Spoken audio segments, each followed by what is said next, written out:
there, welcome. I just wanted to answer one of the questions that came in. If you do have a sleepy question you'd like me to answer, just scroll down and you'll find the link to the form where you can ask your questions. I'll answer as many as I possibly can here on YouTube.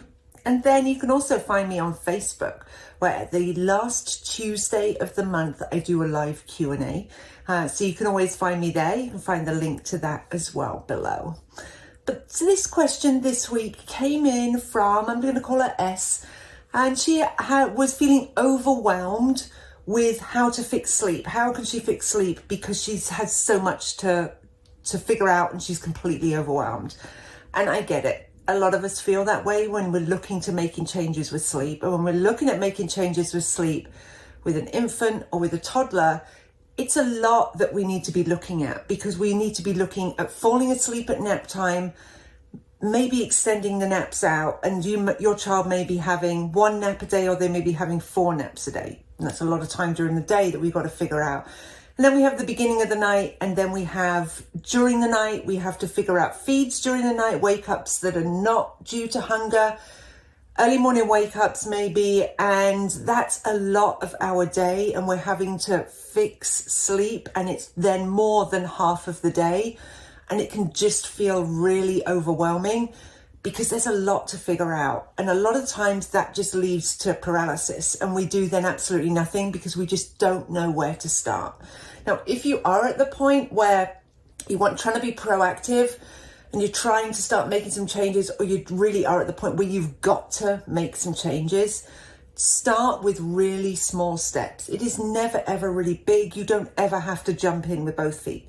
The best way that you can think about sleep and all these different pieces that you need to work on are just like pieces of the puzzle, and every child's puzzle is completely unique.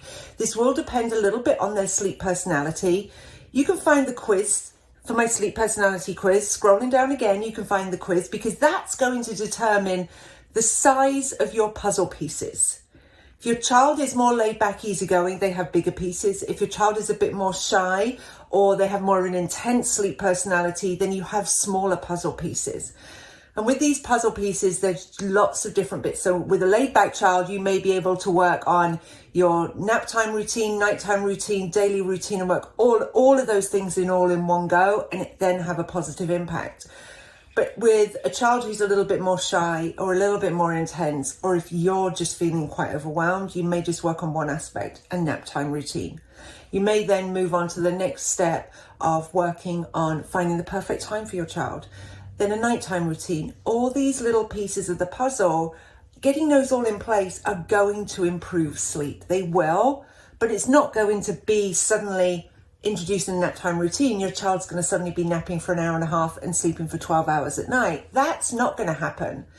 But it may make it easier for them to fall asleep at nap time, which may in turn make it easier for them to nap for longer, which in turn may make it easier for them to go down at the beginning of the night because they've had better naps during the day, which may make it that you actually get your evening again because you were able to have your child going down that little bit easier at nighttime.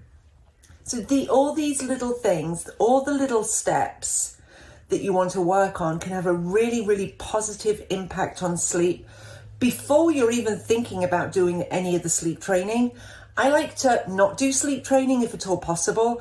I like to see if we can get away without having to do that and getting the best possible sleep for your child without doing the sleep training, by working on all these other things and then getting some better sleep. You can find out more on Slumber Academy. I break this down into these little bite-sized chunks for you, everything that you need to work on, giving you the information that you need so that you can start implementing some things today.